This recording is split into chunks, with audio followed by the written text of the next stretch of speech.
Good evening, everyone. Thank you for attending the Pullman Police Advisory Committee tonight.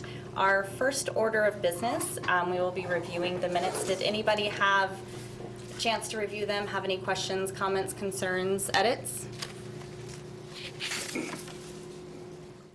I move approval of the minutes. I'll second that. Perfect. All right, next up on business, special topic. We need to vote. Oh, thank you. Sorry. Hey, 3 hours of sleep. Just got back from Nashville. Okay, everyone in favor of approving the minutes? Aye. Say aye. Any opposed? All right, minutes have been passed. Now we will move on to our special topic, the use of force discussion by Sergeant Greg Umbright.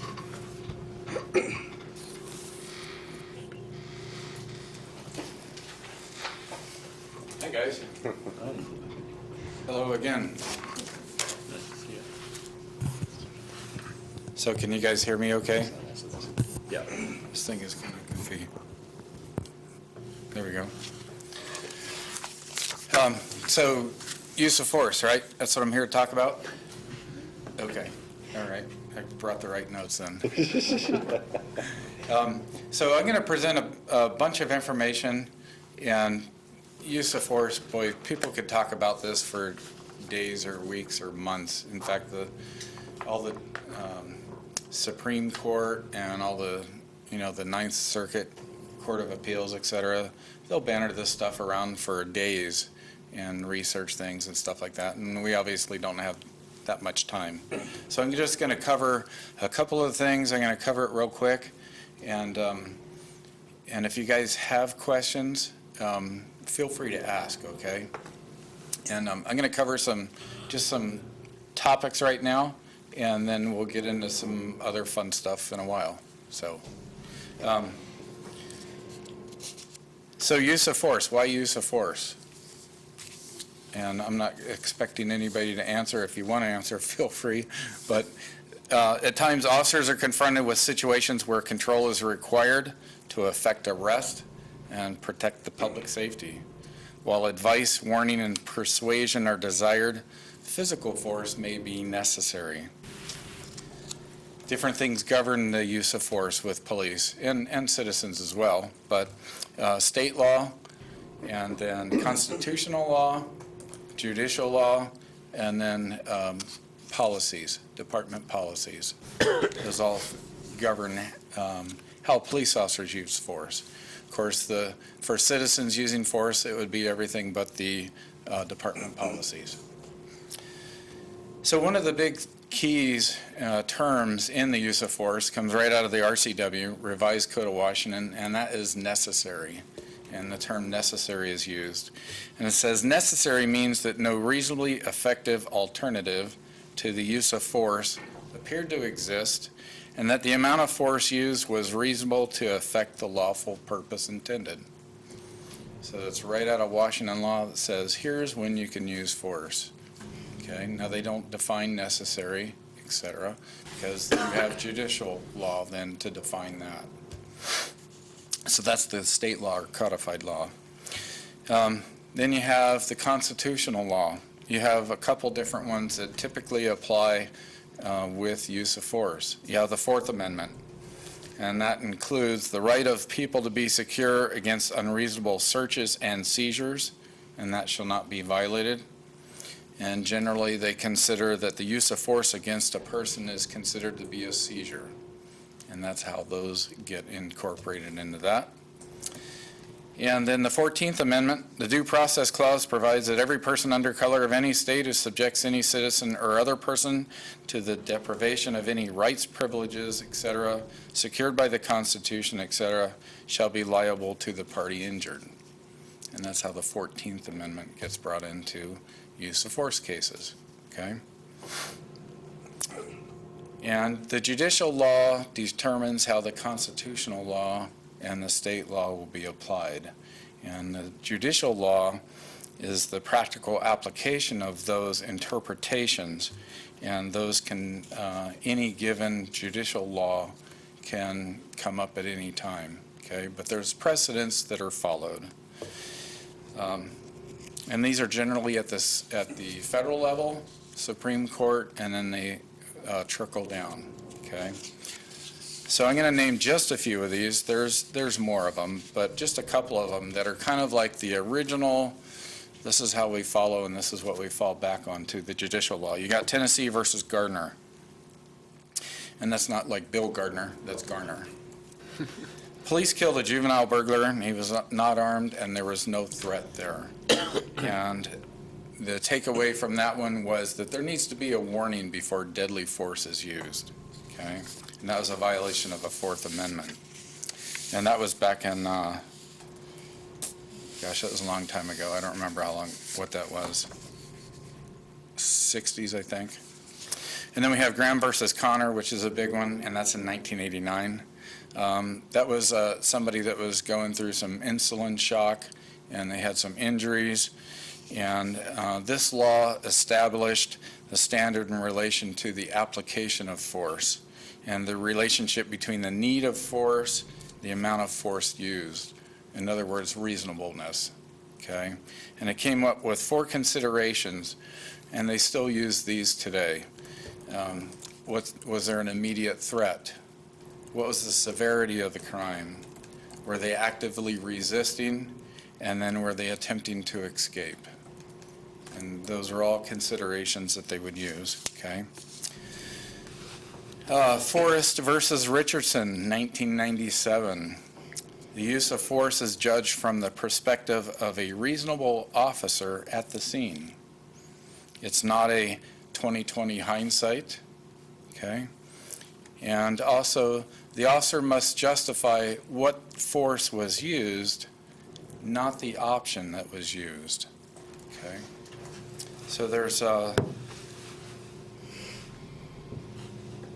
so like on the Forrester, it doesn't say that the force needs to be minimal force, that the officer, like if, you know, you have a gray area and this whole range of force could be used, the officer doesn't necessarily have to use the minimal. They can use anything in the gray area that's acceptable, but they just have to justify which one they're using, okay?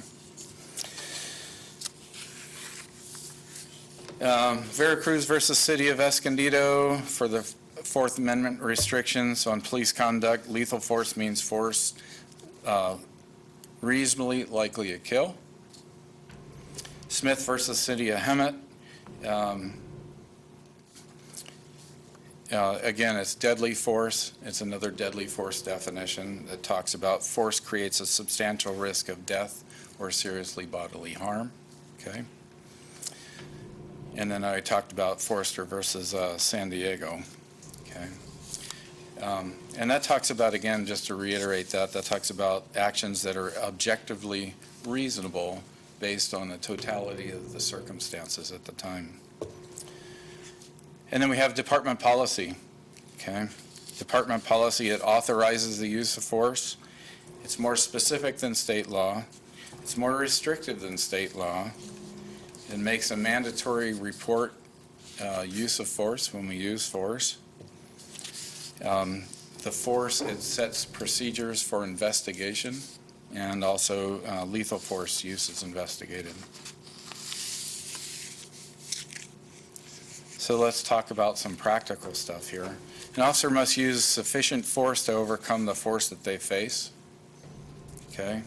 The citizens expect us, the officers, to win. Pay us to win. You pay us to protect you. Your expectation is that we win.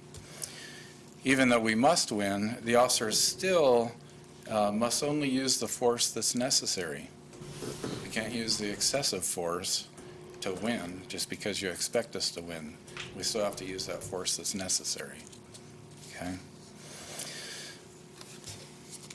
To assist officers, definitions evolved concerning the offender's level of resistance and the corresponding response or the application of force by the officer.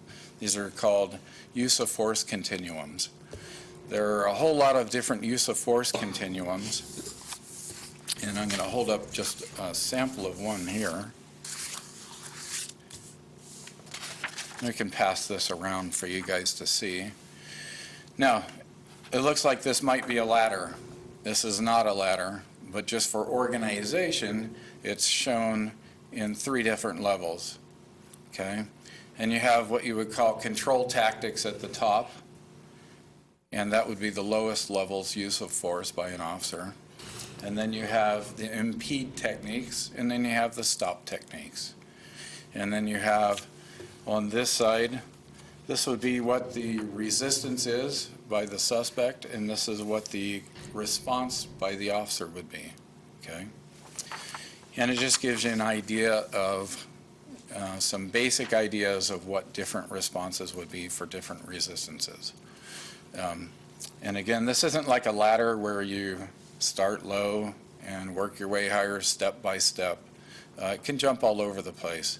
And in fact, a lot of times this isn't taught this way because people think that it's a ladder and they get that there in their mind rather than a circular wheel or a lot of different ways to display it. But it's only an organizational chart to help you understand how things fit together, okay? So I'm going to read some of these off of this real quick.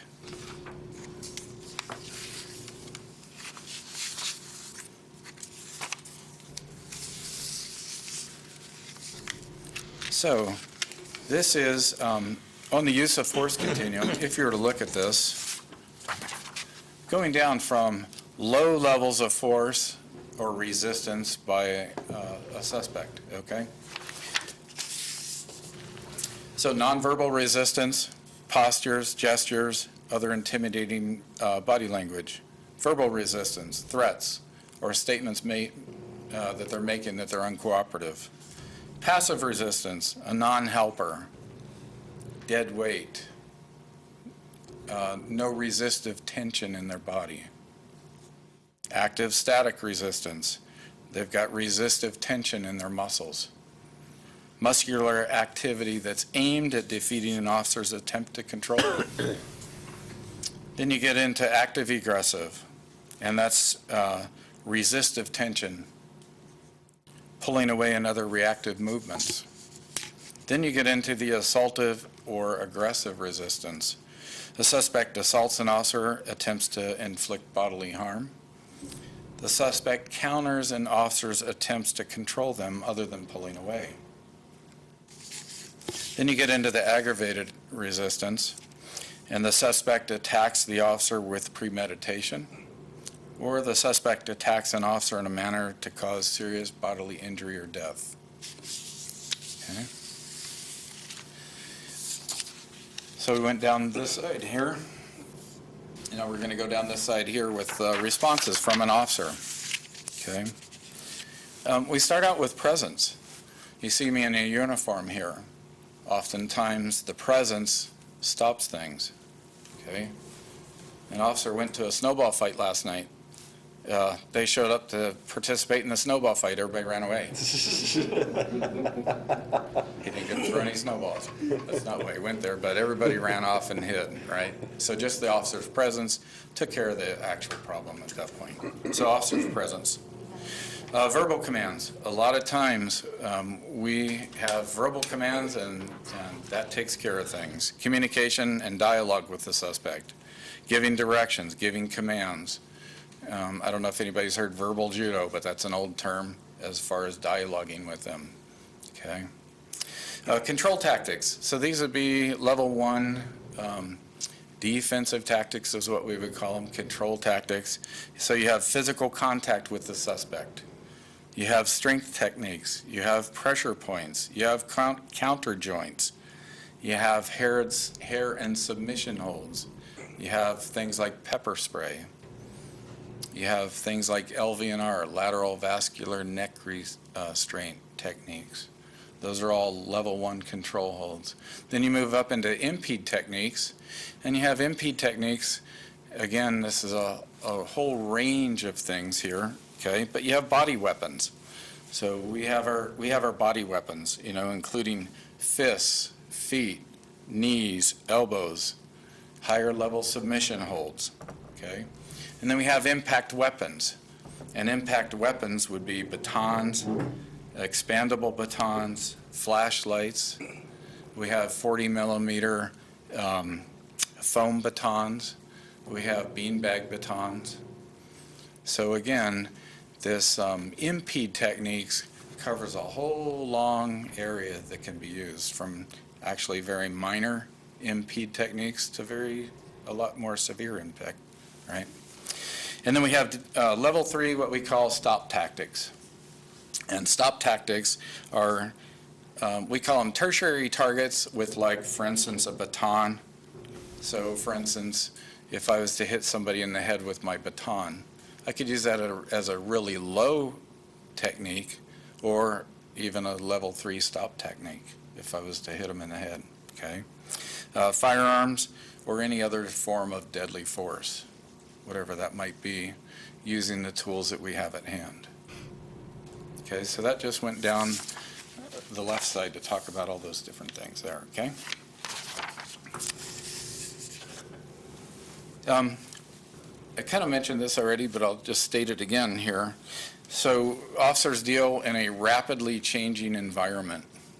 Now, sometimes they may be really drawn out, okay?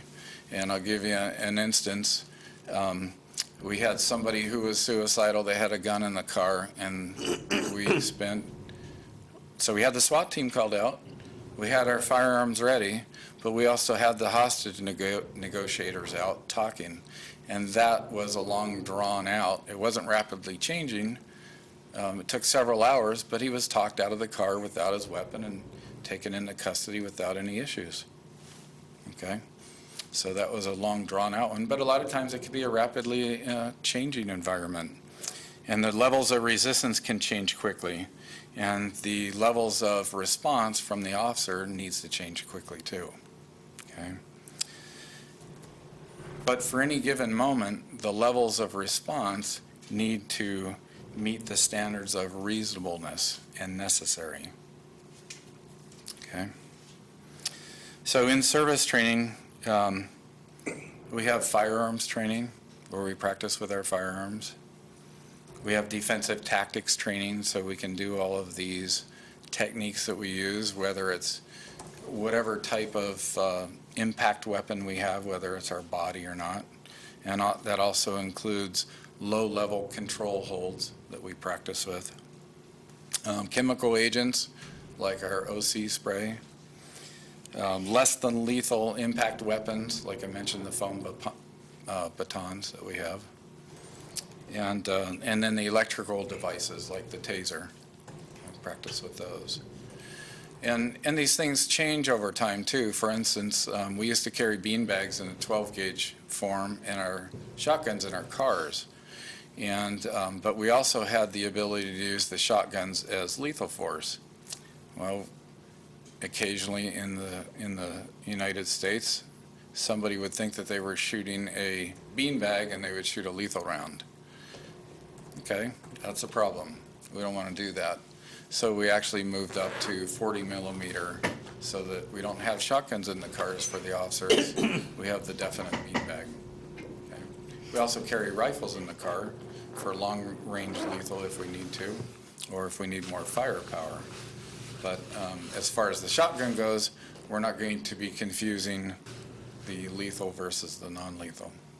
So, you know, things change over time on how we do things to help make things better.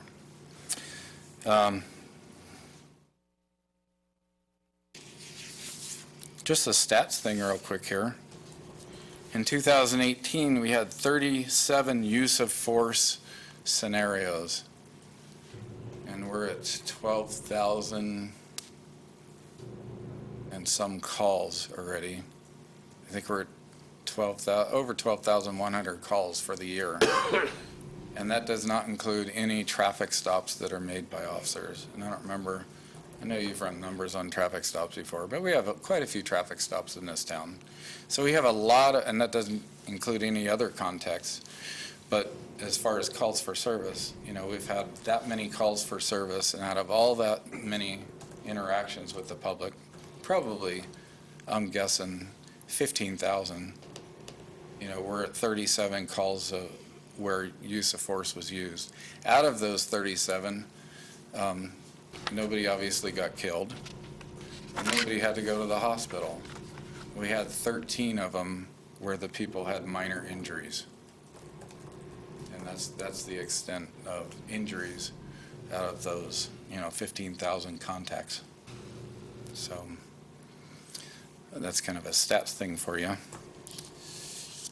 I know that we've had, as far as lethal force use, I know of a couple different calls where we've had citizens that have tried to force our hand into using lethal force, and we haven't done so, where it's like suicide by cop. And by our officers' training and techniques, et cetera, and tactical considerations, we've been able to avoid having to shoot people in these situations. So I think that we do a pretty good job with it. So I'd like to, first off, before we go any further with any practical stuff, do you guys have any questions as far as using force? I have a question. Please. So I know you talked about training, so the officers go through training, but Yeah. training is very different than when you're actually faced in the real situation. Yeah. So using the ladder, but not really ladder, Right. how do they make the decision of what type of force to use in the heat of the moment and make the right choice? Yeah. Well, first off, I would say that we tend to want to use the least amount of force that we need to. Okay? So, for instance, a lot of times we can use an amount of force that we can get a pause in the action, for instance, and things can settle down, and then we can use less force. But sometimes we just need to use a level of force to stop things. And I don't mean stop tactics, right, where we're using lethal force, but we need to control the person. And we, a lot of times we start out at a low level of control, and then we have to up it because the lower levels don't work. So a lot of that, some of that is by trial and error. We think, all right, we can control this person this way, and then it doesn't work. And then we have to up things because the lower level didn't work. Yeah, and that's always one of the hard things that you do is, when you do training and stuff like that, and we'll see some of this here, but when we do training, of course you don't want to injure officers. Adrenaline's not going in the training room like it would be with a suspect. And I'm talking a bit about that on two levels. One, the suspect, their adrenaline, and the way they're going, and whether they're on drugs or whatever else it might be. And then also a little bit on the officer, their adrenaline reaction from what's going on. And that's hard to train that in. But we do try and do that. Right. Yeah. So a follow-up, Yeah. you talked about the different types of forces used, but can you just give an example of what low, medium, and high would be, of what an actual person would be doing and what actual force you'd be using? Just Sure. to give an example of, so we can understand. Yeah. Okay, let me look right here. I think I had one written down.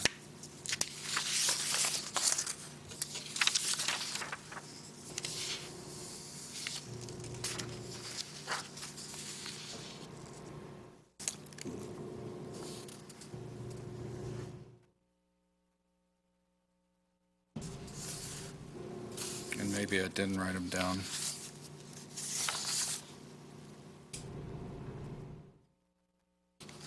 Okay, so for instance, an easy one would be, is you go up and talk to somebody, okay, and you're talking with them, and initially they're cooperative, and then you go to grab them, and they pull away from you, okay, and let's say you say you're under arrest for whatever reason, and we need to detain you, and you go to grab them, and they pull away. Okay, and you might be able to then grab their arm and turn them around so that you can control them without any further things going on, okay? And we would probably put them in a control hold right then, and it's called a pain compliance hold, and I'll explain that in a little bit. But a pain compliance hold is very minimal, and that's all it takes. And then you can handcuff them up, and then they realize, all right, we're good, and I'll go with you, okay? That might be a low-level one, to where you might be going up and you are going to talk to somebody, and you start talking to them, and initially you think that they're compliant, and then they realize, gosh, this isn't going so well for them, as in they're going to get arrested, and they pull a knife on you, okay? So now you just bump from low-level conversation, presence, right? Now you're in a manner of where you have to use potentially deadly force. So you pull your gun, you cover them to protect yourself. You probably back off a couple feet to give you some more room. Use cover tactics, things like that to make it safer. So we don't have to use the deadly force. But you continue to talk to them. Another officer shows up to back you up. They use good tactics. And then you talk the guy into putting the knife down and walking away from it. Okay? So you went from level 1 control stuff to way high, right, as far as stop tactics. Now, you didn't have to use the stop tactics, but you had to threaten them, and then you're back to the low level again. Because they comply, right? Yeah. No, Yeah. thank And- you. That helps figure out what someone's doing and what you're actually doing instead of like low, medium, high in this. It just Right. gave me a little perspective for what it was. Yeah, and another one might be, it's like, okay, you need to come with us, and next thing you know, they're swinging at you, and you're ducking a punch. That just went from, hey, come on, let's do this easy, to where now you're ducking a punch, and you have to take evasive action, and then you have to control them again. And that went from like that quick, all right? Yeah. Okay. And then once you have the control of them again, and you have them in handcuffs, right, then it's back to low level again. Just a sec, somebody else over here. You answered right there. Okay, yeah. Do you just have the one copy of the ladder? Yeah, I just have the one copy. Could we get copies email it next out. time? The non-ladder though. Or the non-ladder. Non-matter. Yeah, Chart. Yeah. yeah, you bet. Thank you. Yeah, you're welcome. So what I wanted to do is, I need a couple volunteers, and I'll volunteer. you'll volunteer, okay? About 3 hours of sleep. Gotta be swinging, I'm not volunteering. So first off, on the volunteers, first off, nobody's gonna get injured Darn. much. Okay, and so I'd like, at least 3 volunteers. You wanna volunteer? I'll Okay, you wanna volunteer, Will. Yeah, I'll volunteer. Okay, So do we need to come down there? yeah, Obviously, you need to then? come down here. Okay. You wanna volunteer? Okay. Great. Me up against 2 men. Where are my ladies here? Not dumb enough to say yes. Okay, so let me visit with you for a minute. I'm gonna have you 2 visit for a minute, okay? And we'll be right back. Get ready to take over, Eric. Put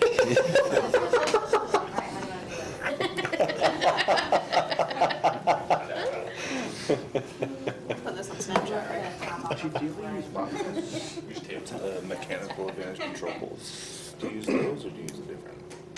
I'm not familiar with the term for that, but it's what they taught us in the Navy.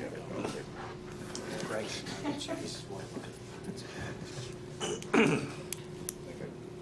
think I still remember how it, but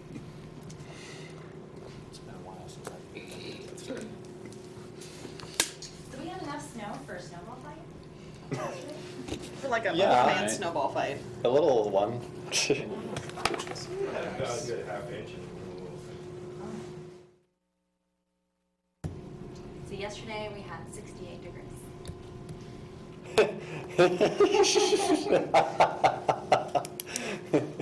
Where were you? Nashville.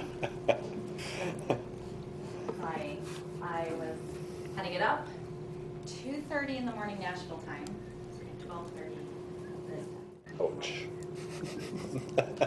just to make sure I make it to the meeting. Can Good job. They're coming back, right?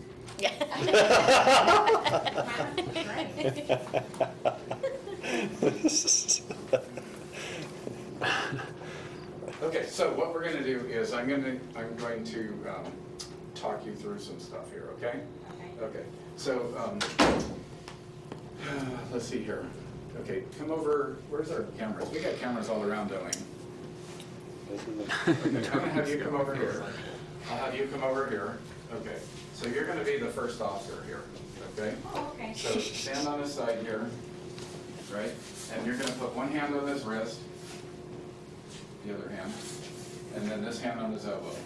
Okay, so for everybody, this is a very common escort position, and he's cooperative, and you can walk him around the room here, and he's going to go with you where you want, right? So this is escort. This is a very, very low something that we do, but we want him to go where we're at and where we tell him to go. So a lot of times we'll put a hand on him, but there are some times where it's just like, you know, we picked up a guy the other day. It's like, come on, let's walk to the car. It's like, okay, he walked to the car. We didn't even have to do this. Officer presence was enough. Okay. Sometimes you go like this. Okay. This is what we call an escort hold. Basic. Did that hurt? I keep wanting to squeeze harder though. Do you? Now, here's something right there. We talked about physical strength, right? Okay. So do that again. And let's say he leans away from you, okay, and you pull him this way, and you squeeze harder, right? Yes, I did. And you squeeze his muscle a little bit. It's like, no, you can't go there. Okay, that would be, again, a really low level of physical strength, right? And so we don't need to use a whole lot for that, okay? All right, so you're right here. And so you're going to be I'll be the next officer, because I'm going to demonstrate this, okay? Okay. All right. I'm not coming with you. No, I'm not coming. What are you going to do? What am I With him? What are you Oh, going to do with him? What are you Oh, going what to am I do gonna with do him? with him? Yeah. Oh, put that down right now.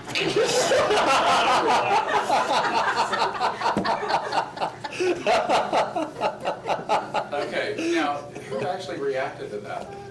Who took action? How quick did that happen? Really fast. Did anybody see him draw it? it? I was like, what are you doing? You're the officer here. Rolling really bad.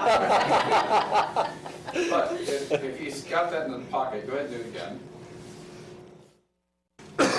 Okay, so he's like, you're talking to him, or you could even be talking to him, right? And he could point at him and draw the gun. He's pointing at him and say, look at him, and now he's drawing the gun and pointing it at you. Right? So that can happen really quick. So I wanted to demonstrate this, how, okay, we were talking and this was like low-level officer presence stuff. And then it just got really bad really quick, didn't it? Very fast. Yeah. And you didn't yell like I wanted you to. I asked him, can you yell? Yeah. At that point, would it be direct fire from the officers if it was that close in proximity? If it was like this, if I was really close like this and he was pointing at me like this, I would probably be like this. Boom, take it away, if I could. But if you're about 3 feet away, that'd be a little harder, and you had the other officer there. It Let's could say 3 be. or 4 feet. Yeah. You really most likely wouldn't trust that he wouldn't fire. No, yeah, so for instance, if we were, go ahead and pull that. Here's Officer 1, I'm Officer 2. A lot of times you'll see officers, again, this gets into training, tactics, things like that, right? But if he's here, she's talking to him, and I'm over here, and he pulls the gun and talks to her, it might be boom, that quick. Yeah, it very well could be. Because I don't want to give him, and he's already in this threatening manner, right? Very. Ability, opportunity, and jeopardy. He has the ability to shoot you, the opportunity to do it, and you're in jeopardy. I have to take him out. Right? Thanks. Put this one down. It's dangerous. This will go. Well, no, we're not done. We're not done. Okay. So we've talked about strength techniques where if he's pulling away, you can pull him back, right? We talked about the escort, lowest level. One of the things that we use a lot of times is called counter joint techniques, all right? And so I'll show you a very common, we teach the officers a lot of these different ones, right? Straight wrist twist, right? Gooseneck, reverse gooseneck, right? We've got the Z hold, right? Now, does this hurt you? Not really. Just turn it more, it will. Right? Exactly. If I turn it more, it will, right? Okay, so I go like this. What do you want to do? So I can say, come on, back this way. Walk back. Now sit down. Right. Stand back up. Okay. Now, are you in pain right now? Not really. Not really. Did it cause a little bit of pain doing this? Yeah. Just enough to control you, right? Okay. So I'm gonna show you guys. I'll demonstrate on you guys. So go ahead and do that with him. So let's face them so they can all see. So this is the gooseneck. This would be an escort hold, okay? So right here, you probably have really flexible wrists. So I'm holding you in the gooseneck, right here. Does that hold? Does that hurt? No, But it's a little bit firm. it's a little bit firm, yeah. But it's not hurting, right? Okay. So what happens is, if they're compliant, this is all we need to do, right? It's like, put your hand behind your back. Okay, and I'm gonna turn this around this way, and I'll hold it like this. Pain? There's no pain, it's just not very comfortable. Right? It's really not pain, right? But let's say you get squirrely, I can... Now, answer me this. Does it hurt right now? No, not now. Right. But what happens if you get squirrely, it can Yeah, that hurts. and tell you to stop it, settle down, right? And then you can listen to me, right? Yeah. And you can do that way, you can do it this way, you can do it this way. There's a lot of different, I showed you the Z hold a second ago, right? You can do this. So I can walk you around, it's like, okay, we're gonna go over here because this is not a good place to cuff you, so we're gonna walk over here, right? And you're behaving, so that's all the pain compliance you need. You really don't need any, do you? No. Yeah, do you want to? Okay. All right. So let me show you real quick on this. Okay, so you have the elbow tucked in, and then you're here on the knuckles, and all that is a pull in on the knuckle, right? And then you release it. So we practice this with the officers. Yeah, give them a little pain, just a little pain. You feel that? Okay. So this is on the low level, right? But we're getting compliance. Now, sometimes that works, but sometimes that doesn't. Okay. So I want you to put me in a gooseneck. Oh, wait, what's the gooseneck? That's that's this one. Okay, Okay. So go ahead and put me in a gooseneck. like this? Yeah. Wait, no, don't do that. What You're doing. That's hard. Come on, go ahead and do it. See, I told you it's not going to hurt much, right? It's going to hurt me. Don't do that. Hey, how about you just stay there And then and let me do this? I don't want to do that. I'm not made to do it. Okay, so you see how we get into this, like, you know, guys, I like hanging out with you cops, but I really don't want to hang out with you now, I'd like to go away, right? Mm-hmm. Or let's say you're like this and you're grabbing a hold. Okay, go ahead and grab a hold.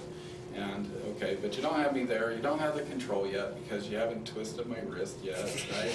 Yeah. And I'm just gonna leave, I'm just gonna leave, right? Now, you don't want me to go out that door, so you have to do something, so I'm gonna go out this door. Yeah, no, that's hard. And, okay, so cuff me. I'm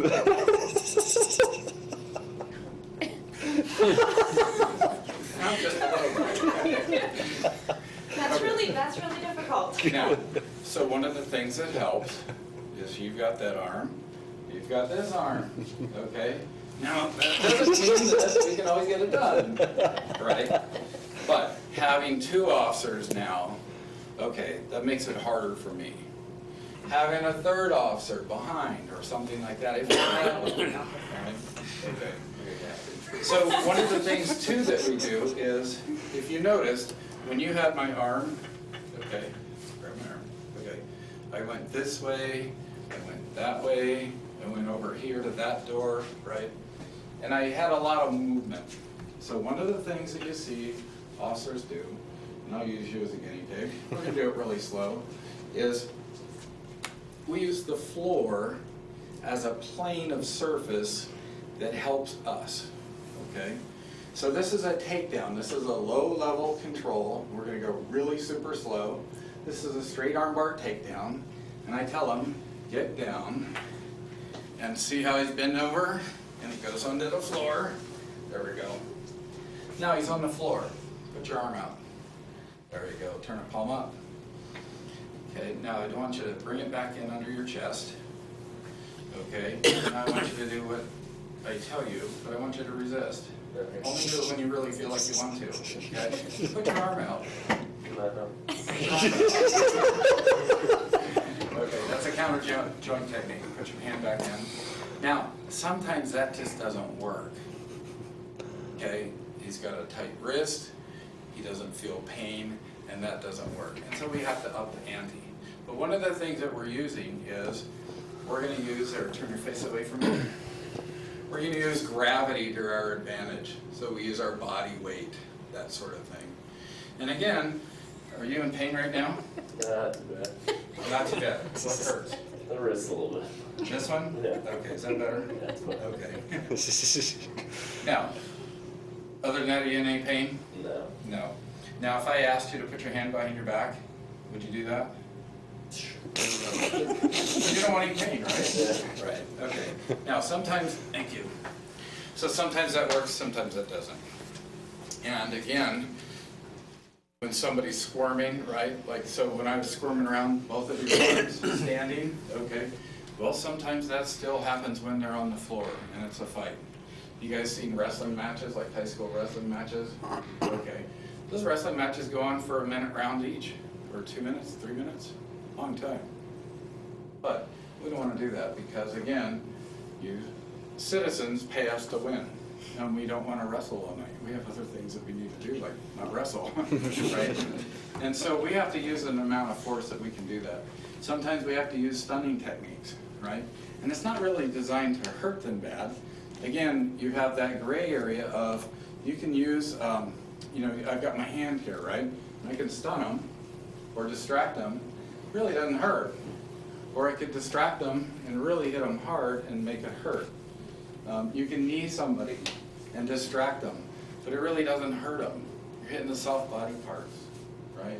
Now, I could also hit them with my knee and break their nose, really hurt them bad, right? So it depends on the level of your need to do that. What questions do you have for me after doing this? Yeah, I don't really know how people resist. Well, but then, I mean, how do you train your officers to be able to do that kind of stuff? Or, I mean, there's no way that I'd be able to take you down. Well, I- with training you could. And Maybe, also, but- and also, you would have help, okay? So for instance, a lot of times when an officer would have to use a certain amount of force by themselves, they can get away with a lot less force with more officers. Because the more officers then, strength-wise, let me give you a really common example, okay? Football games, right? You have one running back and he's running and he gets tackled by one guy, but he doesn't have a good grab on him or whatever, or a good angle on him, and so he's dragging him along. But you get 3 more guys on him and boom, he goes down. Okay, again, physical force and more people. But they didn't have to use more force. You know, in football, if they could punch and kick and, you know, rip heads off, right? He could use more force to get the one guy down, but they don't need to because they got more guys and they can get on. Okay. So just curious, so Yes. we all know how the media portrays, you know, excessive use of force. Yeah. Having demonstrations like this, obviously, can see how difficult things can be if someone is really resisting. How can that be changed for people to understand that actually, you know, sometimes it is warranted? Because if someone is swirling around and doing whatever, it's really quite difficult to manage somebody.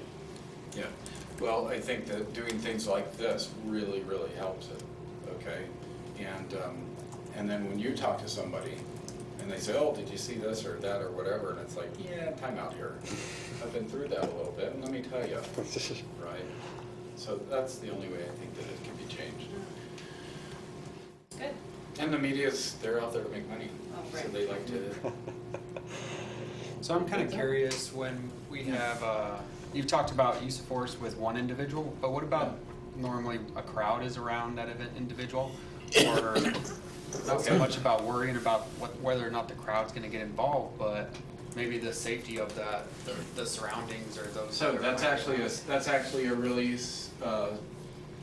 good question, and that is a really serious thing, okay? Where officers do need to use their environmental, they need to be aware of not just this, right? And not just, is he gonna pull a gun here, but also their environmental safety, okay? I was in a situation, I'll give you an example. I was in a situation a long time, this is up on Greek Road, and there was about 5 or 6 officers with me, and I had an arrest. And it's like, okay, there's enough officers around, we're gonna get this done, blah, blah, blah. And there's a lot of people around. And then they had what we call a beeper call. They had an emergency call of a fight down the street, and all 5 of them ran off, and I was there by myself. I didn't finish that arrest there. I actually put the person in my car, and we drove around the block out of view of everybody else and finished it because it was unsafe for me to be there. So that was one of those, yeah, this environment just changed in a hurry because all my backup just left. And now things are getting ugly here, so we're gonna get out of here. And sometimes you can do that, sometimes you can't. Right. You know, depending on the crowd. We have to go in and we have to go into places where it's just wall-to-wall bodies sometimes. And, you know, 2 officers are taking care of this. Sometimes citizens join in and help, as in watch our back. And then other times, they don't, and we have to do it. Is it helpful when citizens do help, or is that cause more problems? No, I think it's helpful. Yeah, and so citizens do help, and I think that that's great that they help. Again, what level of help? It depends, right? Sure. And the reason I say that is, for instance, and we don't have this happen, haven't had this happen around here, but you know, for instance, armed citizens have helped police. Okay, for a long time, I mean, this has been going on forever. You call it blue on blue. An officer shoots an officer because they didn't know they were an officer, because they might have been working undercover or something like that. And then so you have a deadly force situation going on, it's quickly moving, and now you have another person pulling a gun and they get shot, and they're actually an officer trying to help, right? So you don't know that. And then I heard that, I don't know, a week or 2 ago, a citizen got shot in a similar situation. They were helping, they were taking care of things. So that's one of those things that, as a citizen, you have to really think about that. And we as officers, you know, we try and react to that appropriately. And unfortunately, once in a while that happens where it's not good. But as far as citizens helping around here, what I've seen is keeping crowds off of us, right? We had a citizen chase down somebody a while back. They saw an officer running down the street after somebody, and they actually tackled him. So, yeah. So good question. So a lot of times when you see people going to the ground, that's not the officer throwing them down to hurt them or throwing them down because they want to be mean to them. It's throwing them down or taking them down. Like, for instance, they took you down pretty easy, you didn't get hurt, right? A lot of times we can't do it that slow because doing it that slow then allows them to resist a lot more. It has to be done quickly and with force to get to the ground. Then once they're on the ground, we have a lot more things, a lot less they can do, a lot more we can do to make it easier to take care of them. So doing this, do you have any questions? I've done this a little bit before. Okay. All right. I've learned those. How about you? Do you have any questions? No. Okay. Similar situations, Riley, I've done some of this type of training before, Uh-huh. so. So you kind of already have an idea how quick and active it can be. You know, and that's one of the things on, for instance, television. You know, you see these movies or you see these TV shows, the cop shows, which are so prevalent these days, and all the fights are so clean. You know, and you know, it's like, boom, and they go down and out, and then they go cut them up. And it's like, boy, things just don't work that way. And you know, we train these techniques, like we're training these techniques because we as officers, we want the technique down and we want to learn how to do it. But we know that when we get in the field, you know, come on, you're going to go with me. It's not that clean, right? It doesn't happen that way. Most of the time. Now, if it does happen that way, you know, okay, that's great, because that's all the further we have to take it. Right. So. Definitely put it in perspective, what you guys go through. So, we'll see. Okay, so, and that doesn't, you know, we didn't even get into tasers. We carry our batons. So I have a baton here, right? It's a metal pipe that you could hit somebody with. And again, you're talking about, you have a lot of latitude as an officer about where that's going and how you're using it. You know, I can poke them in the stomach here. That's a really low level of force. I can hit them in the thigh, and it's just a soft tissue impact. It's really low, versus hitting them on the knee, versus striking them in the head, right? Those would really change the impact and the results of that. So, you know, like for instance, you know, we might aim for a thigh, and that's what we're going for, and we might end up with a knee just because they moved and that sort of thing, which is an unfortunate byproduct of that. Because we can't control all those things because, again, fights are not pretty, and they're not very, they're kind of out of control in that manner, right? So, but that's what we're looking for, is like, okay, I think that we can do this, and we can go low level. Now, sometimes the low level strikes don't help, and I think we've seen situations like that in the media and stuff like that, where somebody gets hit up a lot, and it's like, and what do we teach our guys? We teach our guys, if something isn't working, try something else, right?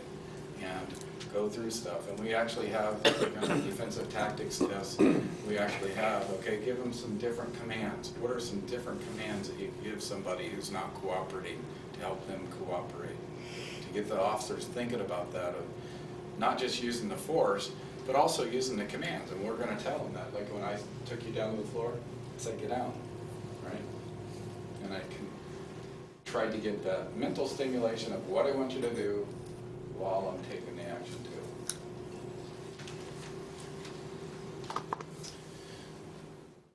If you have nothing else, yeah, I think we're done with the demonstration stuff. Thank you. Yeah. So, done some of that. What questions do I have? Anything out there?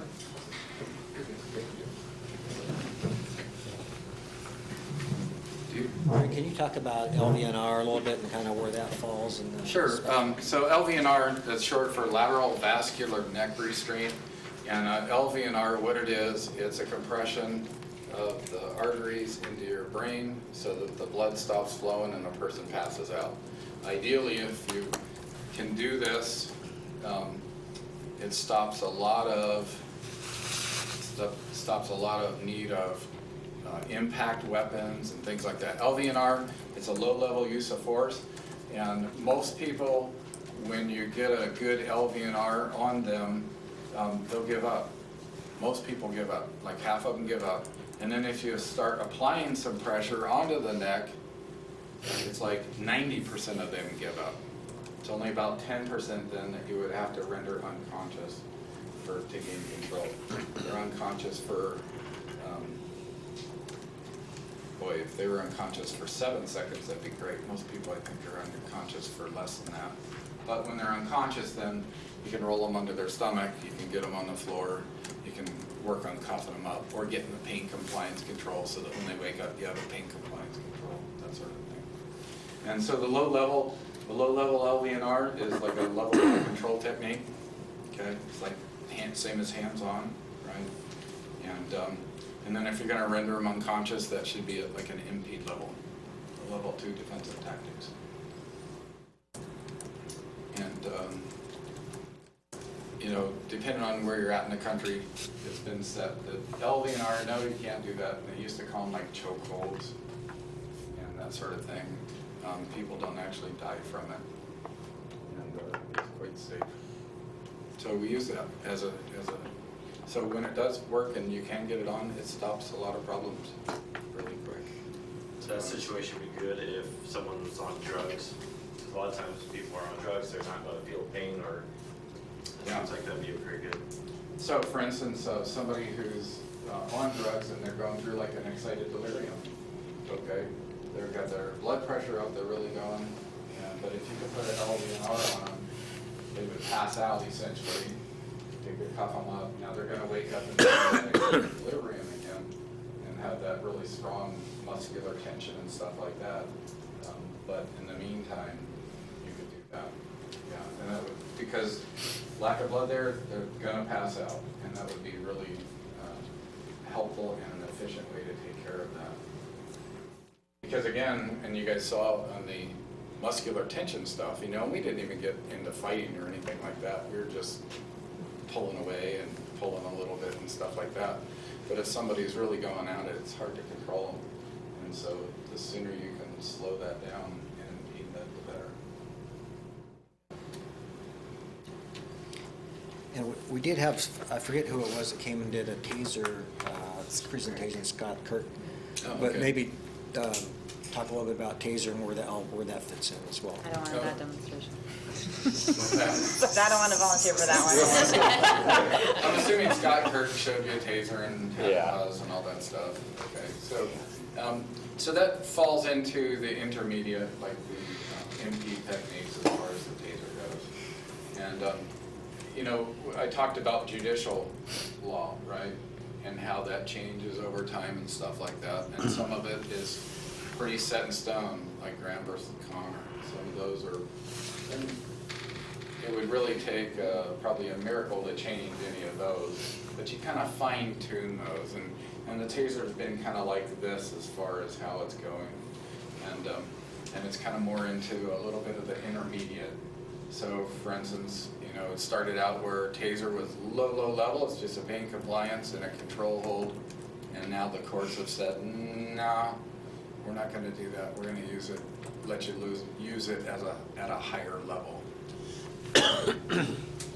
And some of that is just some of the results that have happened from tasers, and it's not necessarily the taser shock, but they lose body control as far as their muscles tense up, and then they fall and they hit their head, and then they break their nose, right? And that wasn't the actual taser causing the pain. Pain lasts for 6 seconds when you pull the taser trigger. And it is a really useful tool, so it has worked well. OC, so if you go back, quite a while, you have pepper spray, right? And that was good.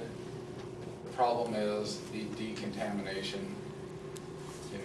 I've been up at CCN in the courtyard there, and somebody got an OC sprayed, and of course everybody's standing back because it's so strong.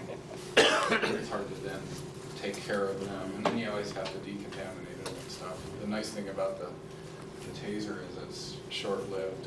It's easy to clean up, fix, all that. So, but again, the courts. Again, I think this is where, gosh, I wish the Supreme Court justices would do something like we just did. I think it would help open their eyes as far as it really isn't so bad. So, but it is what it is, and we have to live with it as far as where they said it. And maybe Greg talk a little bit about, I think there's some perception that the only time an officer can use force is if they have enough to arrest them.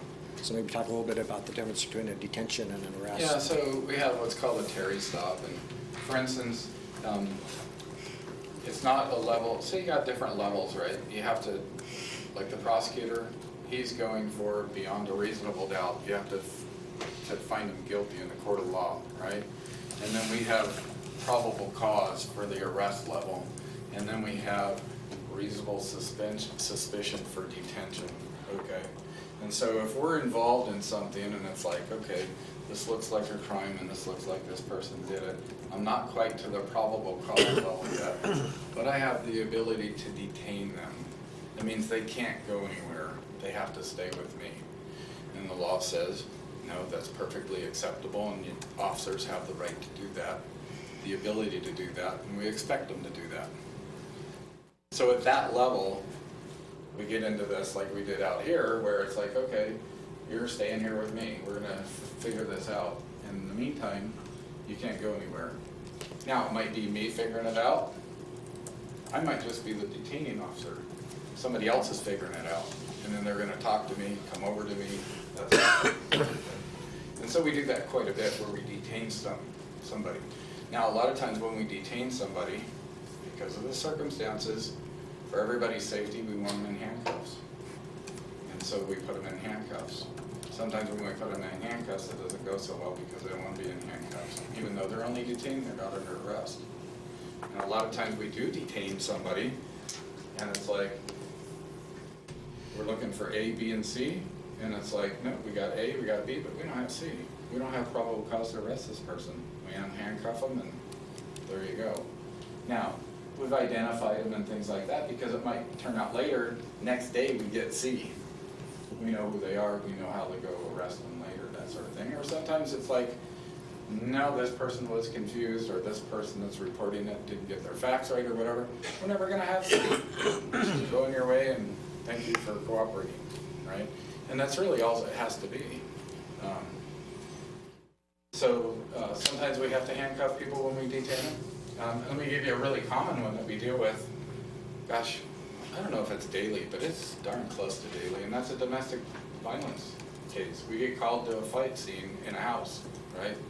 And we get there and it's like chaotic and things are going crazy. They might be fighting when we get there. And sometimes we can detain them by sitting them down, and that's enough. Sometimes we have to use force on them, right? And it turns out it's like, okay, so when we figure out the situation, it's like, all right, we've detained you, we've figured it all out. You're breaking your own stuff. It has nothing to do with anybody else, and we don't have a domestic violence situation, and nobody's getting under arrest. Nobody's done anything criminal. So we handcuff them and go on our way, right? Even though it might have been called in a DV situation, or it might be it's like, okay, we do have to arrest them and take them away. But we want to do it safely. And for instance, somebody mentioned more than one officer, right? So for instance, we don't go into domestic violence situations by ourselves. We try not to go into crowds by ourselves. But on DV calls, when we get there, unless we need to, we're outside, we're waiting for our backup, and then we'll go in. Right, 2 officers. Did that cover it? Do you have any thoughts? I'm gonna go around the room here. Any questions at all?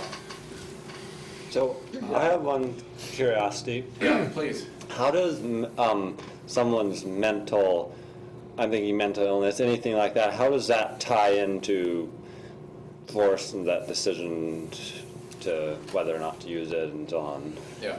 So you have all the parameters before using force. Right. And that all comes into play before using force. Okay. Right? Yeah. But people who are mentally unstable still commit crimes. In fact, they commit a lot of them. Yeah. Right? And so we have to use force in the middle of those to stop them. Yeah. And it's like you have life, then you have the chaotic situation, whatever that might be, and we're trying to settle that down, stop it, keep people from getting hurt, killed, whatever it might be. Yeah. Right? And then it's like, pause.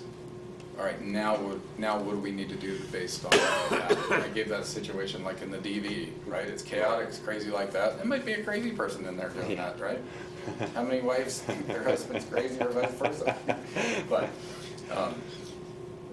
all the mental part, if we have time to, we can do that. We deal with that at that end, right? Yeah. And then ultimately, sometimes it's like, okay, we have to use this control over this person because,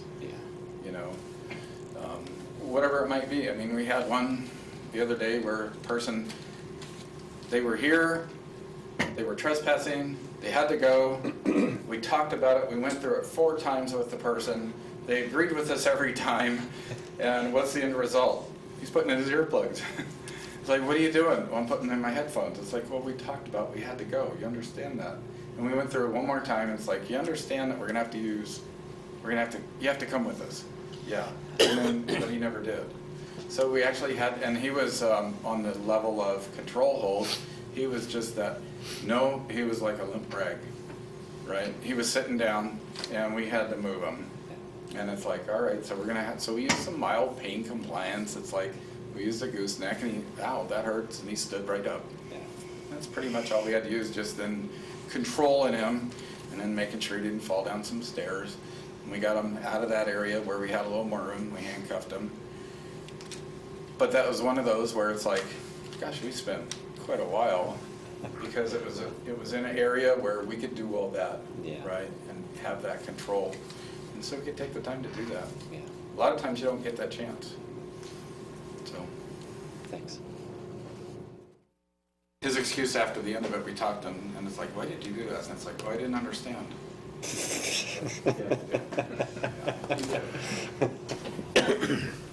Okay, other questions? Okay. Thank Well, you very thanks for much. your time, guys. Hope this wasn't too boring. No, that was great. Thank you very much for your presentation. Thank you.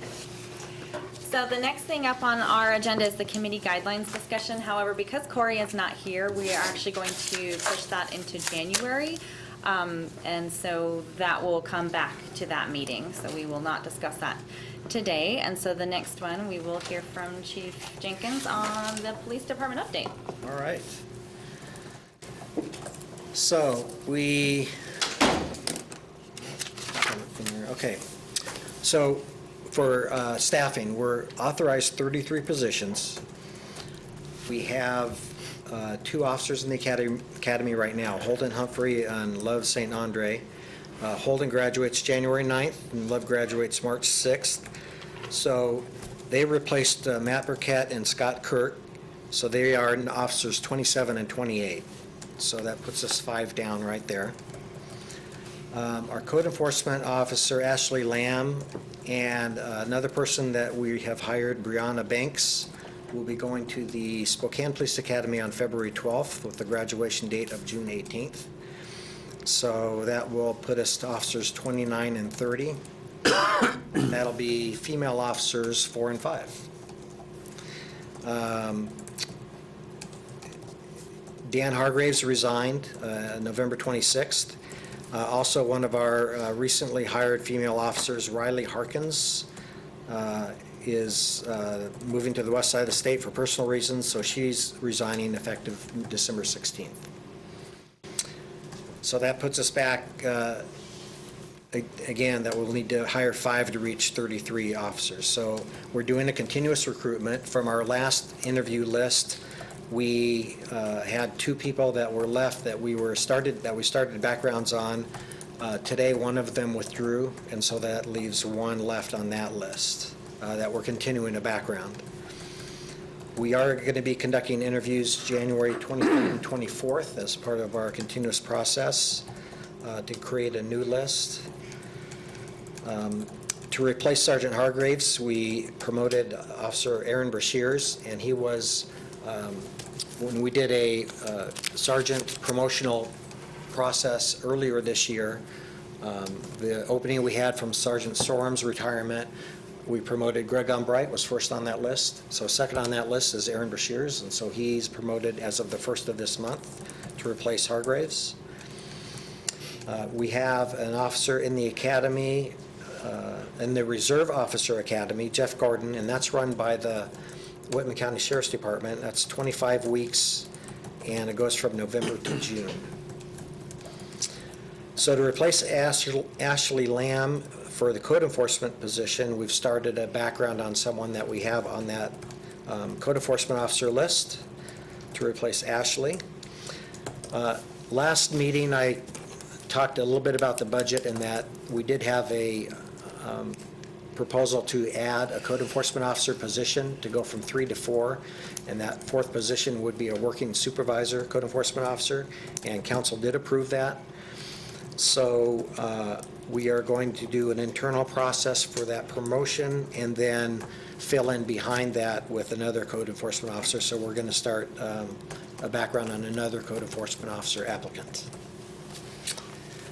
We have been using National Testing Network to do our initial testing, where applicants can go and they take a written test and a judgment test using video, and then they do the physical abilities test as well. The problem that we've been experiencing with National Testing Network is that they have not been providing very frequent local testing for us. So an officer applicant that wants to apply with us might have to go to Seattle, or the closest really is Pasco, and sometimes they just have the written part and they don't have the physical part. So it's been really difficult to get our applicants to the testing. So effective January 1st, we're going to switch to a similar company called Public Safety Testing, and they do essentially the same thing, but they have a lot more frequent local tests. And it's Spokane. It's not going to always be in Pullman, but at least it's within a reasonable distance that applicants can go get tested. And they work the same way as national testing. They're nationwide, and when applicants take those tests, they can apply to any agency that works with public safety testing. Also, the other advantage of public safety testing is that they invite agencies to come up and do recruitment at their testing sites. So, for example, they're going to be testing in Cheney on January 26th, and so we're going to send a couple people up there to do some recruitment for people that are testing to become police officers.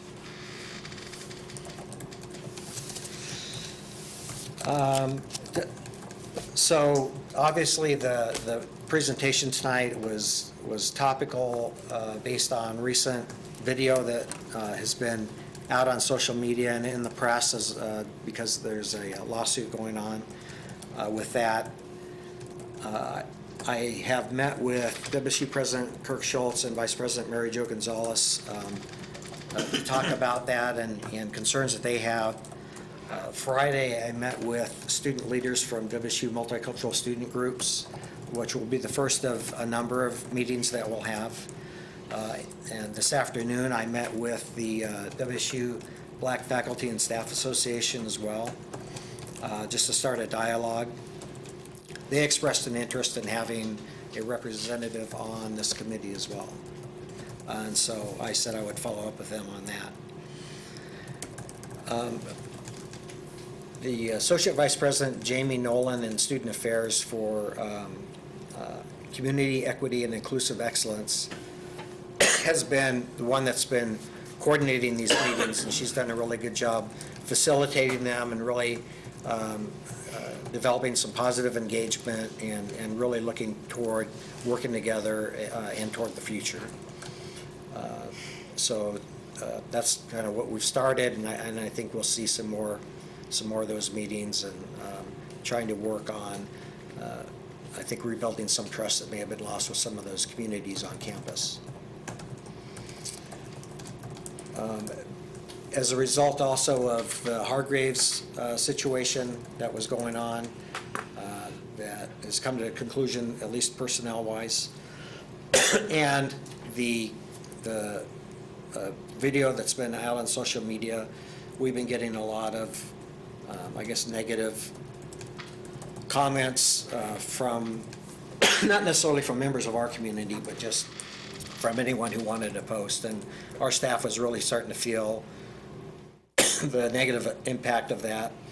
So we conducted what's called a critical incident stress debriefing. Excuse me.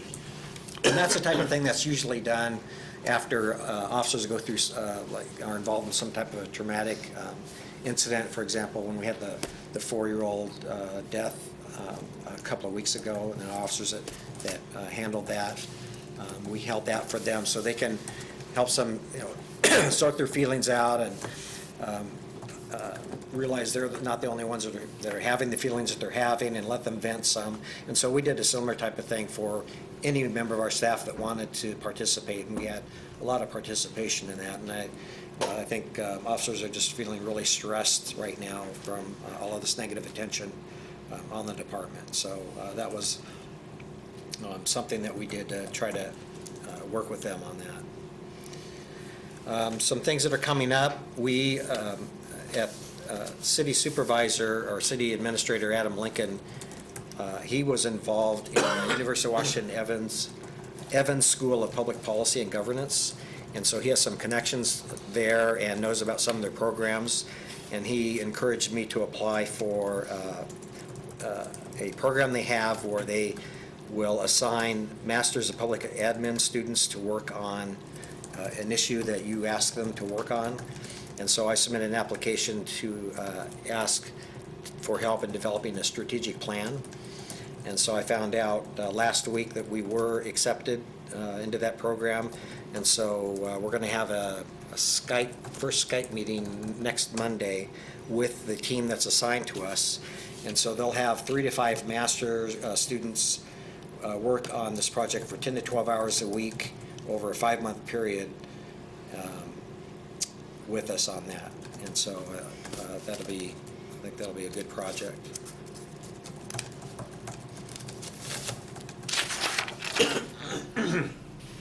Oh, and another project we're working on with some WSU students is a CRIM J427 class. We were invited by Dr. Macon to come to the class. Myself, the WSU Police Chief, Whitman County Sheriff, and I think it was Latah County Sheriff and Moscow PD are all participating. And he asked us to provide a need that we had, and he would assign us a group of students to work on that need. And so I asked for some assessment of some potential organizational changes. One would be the potential of an administrative lieutenant or adding another a commander that would be on the administrative side. And some of that would be to help with some of the risk management issues that we've been experiencing that are both on the to-do list for me and Commander Tennant, and it's just our to-do list has gotten way too long, and so there's a lot of important things that sometimes fall through the cracks that we need to pay more attention to. And so I wanted to have an assessment done to determine what the impact would be of adding a position like that. So tomorrow morning, actually, they're going to be presenting the results in their classroom, so I'll be there tomorrow to see what they came up with. But the idea also will be that I'll put together a report to council and go to council and ask to turn one of our police officer positions into this administrative position to help with those duties. That's all I have. Great. Any questions? Okay, so in essence of time, are there any constituencies that would like to speak about any updates or concerns? Or forever hold your peace. Evidently, there was a serious accident over on Pioneer Hill today. Has a pedestrian got hit, or? If that happened, I haven't heard about it yet. Okay, there was something big. There were ambulances coming and fire trucks and police cars. Okay. About noon or so. Anyone else? So I just have one question. So we live on Sunnyside Hill. Maybe I could have just came to Adam or something. But the assisted living up on top of Center Street, I don't know what that's.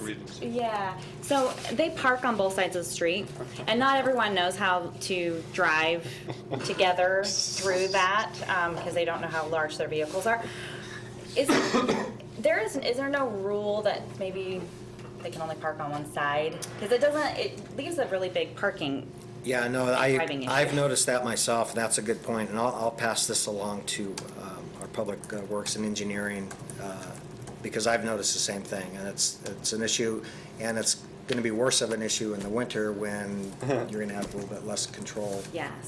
So yeah, I will pass that along. Okay. I mean, some of the time, if you're just driving a normal car, 2 can go through. Semi-wire trailers, no. No, and I mean, eventually, there's going to be an accident, and so it just is. Driving that a couple times a day, just notice that it's just becoming a much larger issue. Any public comment? Okay, our next meeting is Monday, January 14th. Do we have a new member? Do we have a new member? Oh, no, I'm good. Okay, I'm sorry. So our next meeting is Monday, January 14th. Do we have a special topic for that meeting?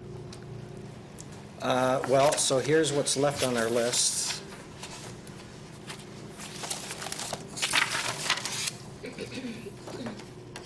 Scott Patrick to talk about the DARE program and school resource officer duties. Regional drugs with someone who's recently been in the drug task force or who's a drug recognition expert. And the Whitman County coroner. Let's get the Whitman County coroner. I saw your face light up with that one. Okay. Just totally normal interest. I do have a interest, yes. All right. Anything else for the good of the order? All right, great. Thank you very much. Well, we're adjourned.